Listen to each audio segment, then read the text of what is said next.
പിന്നെയും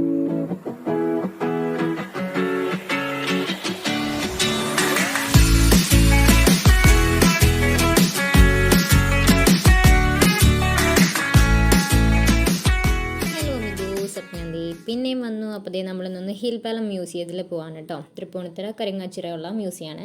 അപ്പോൾ ദേ നമ്മൾ ടിക്കറ്റ് എടുക്കാൻ വേണ്ടി ടിക്കറ്റ് കൗണ്ടറിൽ നിൽക്കുകയാണ്. അങ്ങനെ നമ്മൾ നേരെ ടിക്കറ്റൊക്കെ എടുത്ത് നേരെ പോയത് പാർക്കിലേക്കാണ് കേട്ടോ. മ്യൂസിയത്തിൻ്റെ ഉള്ളിൽ തന്നെ പിള്ളേർക്ക് പറ്റിയ പാർക്കുണ്ട്. നല്ല പാർക്ക്, അടിപൊളി, ഒരു രക്ഷയില്ല. കുഞ്ഞുടനെ ഭയങ്കര ഇഷ്ടപ്പെട്ടു കേട്ടോ. ആൾക്ക് അവിടെ നിന്ന് പോരാനേ തോന്നുന്നുണ്ടായില്ല. അപ്പോൾ നമ്മൾ ഹിൽ പാലസിൽ കയറണമെങ്കിൽ ഉള്ള റേറ്റ് എന്ന് പറയുകയാണെങ്കിൽ ഒരാൾക്ക് 50 രൂപ വെച്ചാണ്. പിള്ളേർക്ക്, കുഞ്ഞു പിള്ളേർക്ക് ഫീസില്ല കേട്ടോ അങ്ങനെ കയറാനായിട്ട്. പിന്നെ 50 രൂപ നമ്മൾ അതിൻ്റെ ഉള്ളിൽ കയറാൻ മാത്രമായിട്ടാണ്. എക്സ്ട്രാ നമ്മൾ ഫോണിലോ ക്യാമറയിലൊക്കെ ഫോട്ടോ എടുക്കണമെങ്കിൽ എക്സ്ട്രാ പൈസ, പാർക്കിങ്ങിന് എക്സ്ട്രാ പൈസ. പാർക്കിനെ പറ്റി പറയുകയാണെങ്കിൽ ഒത്തിരി സ്ഥലമുണ്ട്, ഒരുപാട് കളിക്കാൻ പറ്റിയ സാധനങ്ങളുണ്ട്. അപ്പോൾ പിള്ളേർക്കൊക്കെ ഭയങ്കര സന്തോഷമായിരിക്കും അതിൻ്റെ ഉള്ളിൽ പോയി കഴിഞ്ഞാൽ. തിരിച്ചു വരാൻ ഭയങ്കര പാടായിരിക്കും. അപ്പോൾ ഞങ്ങൾ ചെന്നത് ഒരു 1 മണിയൊക്കെ അടുപ്പിച്ചായപ്പോഴാണ്. പക്ഷേ അവിടെ 9 മണി തൊട്ട് 12:30 വരെ കഴിഞ്ഞ് പിന്നെ ബ്രേക്ക് കഴിഞ്ഞ് പിന്നെ ഓപ്പൺ ആക്കണ 2 മണിയാണ് മ്യൂസിയം. അങ്ങനെ ഞങ്ങൾ പാർക്കിലൊക്കെ കളിച്ച് നേരെ മ്യൂസിയത്തിൻ്റെ അടുത്തേക്ക് പോവാണ് കേട്ടോ. അവിടെ ചെറിയ കുളമൊക്കെ ഉണ്ടായിരുന്നു. അപ്പോൾ ഈ സ്പോട്ട് നിങ്ങൾക്ക് മനസ്സിലായോ എന്താണ്? നമ്മുടെ മണിച്ചിത്രത്താഴും ചോട്ടാ മുംബൈയൊക്കെ ഷൂട്ട് ചെയ്തേക്കണ ഒരു സ്പോട്ടാണ് കേട്ടോ. എനിക്ക് ഭയങ്കര ഇഷ്ടമുള്ള പ്ലേസാണ്. ഞാൻ എപ്പോഴും പോകാറുണ്ട്. കുഞ്ഞിനെയും കൊണ്ട് ഞങ്ങളിത് 2ാമത്തെ പ്രാവശ്യമാണ് പോകണം. അവന് 4 മാസമുള്ളപ്പോൾ ഞങ്ങൾ പോയായിരുന്നു. പക്ഷെ ഒന്നും മനസ്സിലാവാത്ത പ്രായമാണല്ലോ. അപ്പോൾ ദേ ഇപ്പോൾ കുഞ്ഞുട്ടന് അത്യാവശ്യം നല്ല ഓടിച്ചാടിയൊക്കെ നടക്കാണ്. അപ്പോൾ പാർക്കിൽ കഴിഞ്ഞിറങ്ങിയപ്പോൾ ചെറിയൊരു ചിണുങ്ങലുണ്ടായിരുന്നു. ആൾക്ക് കളിക്കാനുള്ള ഒരു ജ്വരം കയറിയിരിക്കുമായിരുന്നു. പിന്നെ ഞങ്ങൾ നേരെ സ്റ്റെപ്പൊക്കെ കയറി പോയിട്ടോ. ഇതാണ് ഹിൽ പാലസ് മ്യൂസിയം, നമ്മുടെ മണിച്ചിത്രത്താഴിലെ മാടമ്പിള്ളി മന. ഇവിടുത്തെ ഇതിനെപ്പറ്റി പറയുകയാണെങ്കിൽ 52 ഏക്കറിലാണ് ഈ ഒരു പാലസ്, 49 കെട്ടിടങ്ങൾ. കൊച്ചി രാജാവ് താമസിച്ച ഒരു കൊട്ടാരമാണിത്. 1865 പണിതീർത്ത കൊട്ടാരമാണ്. പക്ഷേ രാജകുടുംബത്തിൽ നിന്ന് നമ്മളെ സർക്കാർ ഇത് ഏറ്റെടുത്തു. ഒരുപാട് ചരിത്രങ്ങളും അതേപോലെ തന്നെ കൾച്ചറൊക്കെ ഡീറ്റെയിൽ ആയിട്ട് അവർ എക്സ്പ്ലെയിൻ ചെയ്ത് തരുന്നുണ്ട്. അവിടെ ഓരോ ഫോട്ടോ വെച്ചിട്ടാണെങ്കിലും ഓരോ രാജാക്കന്മാരുടെ ഫുൾ കാര്യങ്ങൾ പറയാനുണ്ട്. പിന്നെ പണ്ടത്തെ ഓരോ വിഷമഘട്ടങ്ങൾ അവിടെ എഴുതിയും വെച്ചിട്ടുണ്ട്. ഇത് എക്സ്പ്ലെയിൻ ചെയ്ത് തരാനായിട്ടുള്ള ആൾക്കാരും അവിടെ ഉണ്ട്, പരദേവതകളെ പറ്റിയും. അപ്പോൾ ഈ ഹിസ്റ്ററിയും കൾച്ചറൊക്കെ ഇഷ്ടപ്പെടുന്ന ആൾക്കാർക്ക് കുറച്ചും കൂടി നല്ല സ്ഥലമാണ് ആസ്വദിക്കാൻ പറ്റിയ. പണ്ടത്തെ ഓരോരോ ആചാരങ്ങളും അവിടെ ജീവിത രീതിയും ഒക്കെ. അപ്പോൾ ഞാനും കുഞ്ഞനും ഏട്ടനും കൂടി സ്ഥലമൊക്കെ കണ്ട് നടക്കുകയാണ്. പക്ഷേ എൻ്റെ മൈൻഡിൽ ഹിൽ പാലസ് മ്യൂസിയം എന്ന് പറയുമ്പോൾ ആദ്യം തന്നെ വന്നത് മണിച്ചിത്രത്താഴാണ്. എൻ്റെ ഏറ്റവും ഇഷ്ടപ്പെട്ടൊരു സിനിമയുള്ള ഒരെണ്ണമാണ് മണിച്ചിത്രത്താഴ്. അതിനകത്തെ മാടമ്പിള്ളി മനയാണ് എൻ്റെ മനസ്സിലെ ഹിൽ പാലസ്.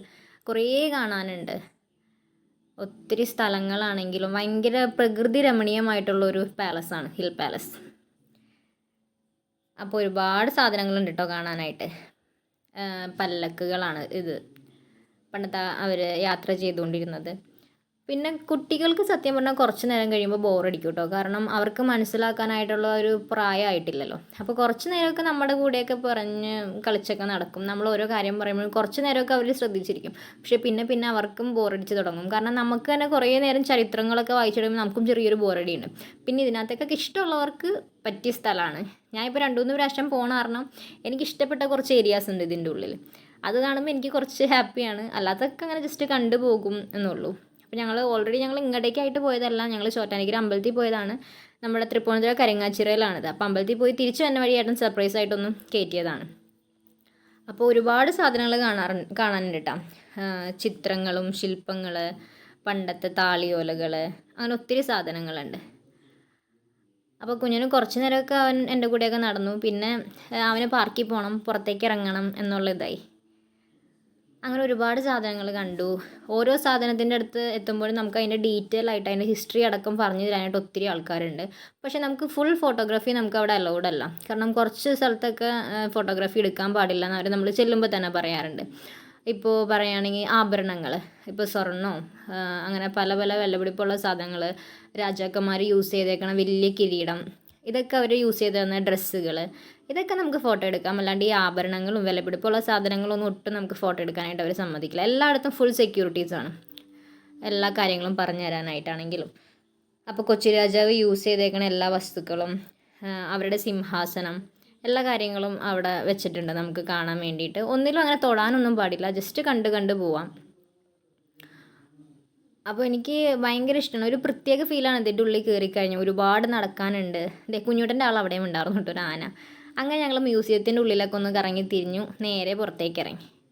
കുഞ്ഞിന് സ്ഥലം കണ്ടിട്ട് ആക്രാന്ത് തുറന്നു, ഓടിക്കളിയും അങ്ങനെയല്ല. പിന്നെ ഞങ്ങൾ ഏറ്റവും ഇഷ്ടപ്പെട്ടൊരു സ്ഥലത്തേക്കാണ് കേട്ടോ, ദേ മാനിൻ്റെ അടുത്തേക്ക്. അവിടെ നിറച്ച് മാനുണ്ട്, തൊട്ട് താഴെ തന്നെയാണ്. അപ്പം നമുക്ക് തൊടാനൊന്നും പറ്റില്ല, ഒരു ഗ്രില്ല് ഇട്ടേക്കാണ്. പക്ഷേ നമുക്ക് പുല്ലൊക്കെ പറിച്ച് കൊടുക്കാം. അവിടെ സെക്യൂരിറ്റീസ് ഉണ്ട്, അപ്പോൾ അവർ പറയാം അവിടെ സ്ഥലത്ത് നിന്ന് പുല്ല് പറിച്ച് നമുക്ക് വേണമെങ്കിൽ കൊടുക്കാം, ഇലകളൊക്കെ ആണെങ്കിൽ. അപ്പോൾ നമ്മുടെ അടുത്തേക്ക് വരുമ്പോൾ നമുക്ക് ശരിക്കും ഒന്ന് കാണാനൊക്കെ പറ്റും. ഒത്തിരി മാനൊക്കെ ഉണ്ട് കേട്ടോ. അപ്പോൾ അവിടെ ഒരു പയ്യൻ ഇല കൊടുത്തുകൊണ്ടിരിക്കണം. അപ്പോൾ കുഞ്ഞിന് പോയിട്ട് ഒരു ഇല ചോദിക്കണം, അപ്പോൾ അവൻ കൊടുത്തു. അപ്പോഴാണ് സെക്യൂരിറ്റി ചേട്ടൻ വന്ന് പറഞ്ഞത് ഇലേനേക്കാളും കൂടുതൽ പുല്ല് ആ സൈഡിൽ വെക്കുന്നുണ്ട്, അത് പറിച്ചു കഴിഞ്ഞാൽ എല്ലാവരും വന്നോളൂ എന്ന് പറയണം. അങ്ങനെ ഞാനും കുഞ്ഞിനും പോയി പുല്ലൊക്കെ പറിച്ചു ദേ കൊടുക്കുകയാണ് കേട്ടോ. അവനും ഇതാണ് ഏറ്റവും ഇഷ്ടപ്പെട്ടത്. ഉള്ളിൽ എന്താ പറയുക, ഹിസ്റ്ററീനേക്കാളും ആൾക്ക് ഇഷ്ടപ്പെട്ടത് ഇതൊക്കെയാണ്. ആ ഒരു പ്രായമാണല്ലോ ആയിട്ടുള്ളൂ. അങ്ങനെ ഞങ്ങൾ മാനിൻ്റെ അടുത്ത് നിന്നൊക്കെ നേരെ തിരിച്ച് ഇറങ്ങാൻ നിന്നപ്പോഴാണ് അവിടെ ഒരു വലിയ ഡിനോസറിൻ്റെ ഒരു സ്റ്റാച്ചു പോലത്തെ സാധനമുണ്ട്. പിന്നെ അതിൻ്റെ പുറകെ കുറച്ച് നേരം കറങ്ങി നടക്കലായിരുന്നു. ഭയങ്കര വലിയൊരു സ്റ്റാച്ചു ആയിരുന്നു കേട്ടോ അത്. അങ്ങനെ ഞങ്ങൾ അവിടെ നിന്ന് ഇറങ്ങി. ഫുൾ ഒരു നേച്ചറായിട്ട് ഭയങ്കര കണക്ഷനുള്ള സ്ഥലമാണ്. കവിതകളൊക്കെ എഴുതുന്നവർക്ക് ഭയങ്കരമായിട്ടൊരു ബെസ്റ്റ് പ്ലേസാണ് ചിന്തിക്കാനും ഓരോ പുതിയ ഐഡിയ കിട്ടാനും. അപ്പോൾ ഞങ്ങൾ ചെന്നപ്പോൾ തന്നെ അവിടെ സേവ് ദ ഡേറ്റ് ഒക്കെ നടക്കുന്നുണ്ടായിരുന്നു. കാരണം അത്രയും നല്ലൊരു ബ്യൂട്ടിഫുൾ പ്ലേസാണ്. അപ്പോൾ ഈ വഴിയൊക്കെ ആരെങ്കിലും പോകണമെങ്കിൽ തീർച്ചയായിട്ടും ഒന്ന് കയറി നോക്കുക, എല്ലാവർക്കും ഇഷ്ടപ്പെടും എന്തായാലും. അങ്ങനെ ദേ കുഞ്ഞിച്ചക്കൻ അവിടെ തകർത്തിയിൽ ഓടുകയാണ് സ്ഥലം കണ്ടപ്പോൾ. അങ്ങനെ ഞങ്ങൾ അവിടെ നിന്ന് ഉള്ളിൽ നിന്ന് തന്നെ കുറച്ച് ഫോട്ടോസൊക്കെ എടുത്തു. ഞങ്ങൾ നേരെ തിരിച്ചു പോകുന്നുണ്ട്. അപ്പോൾ തിരിച്ചു വന്നപ്പോൾ ചെറുതായിട്ട് വിശക്കുന്നുണ്ടായിരുന്നു, അത്രയും നടക്കാനുണ്ടല്ലോ. നടന്നൊക്കെ കഴിഞ്ഞപ്പോൾ ഞങ്ങൾ 3 പേരും ആവശ്യമായി. പിന്നെ ഞങ്ങൾ 3 പേരും കൂടി ഞങ്ങൾക്ക് 3 പേർക്ക് ഇഷ്ടപ്പെട്ട ഷാർജ ഷേക്കൊക്കെ ഓർഡർ ചെയ്തു. ഞങ്ങൾ 3 പേരും കൂടി എവിടെയെങ്കിലും പോയാൽ ആദ്യം ഞങ്ങൾ കുടിക്കണത് ഷാർജയാണ് കേട്ടോ. അങ്ങനെ ഷേക്കൊക്കെ കുടിച്ചിട്ടുണ്ടെങ്കിൽ കുറച്ച് വിശക്കുന്നുണ്ടായിരുന്നു. അപ്പോൾ ഏട്ടൻ ഞങ്ങൾക്ക് ചിക്കൻ അല്ല കേട്ടോ, അന്ന് നോയമ്പുള്ള സമയമായിരുന്നു, വെജിറ്റബിൾ നൂഡിൽസൊക്കെ കഴിച്ചു. അപ്പോൾ ഇത്രേ ഉള്ളൂ കേട്ടോ.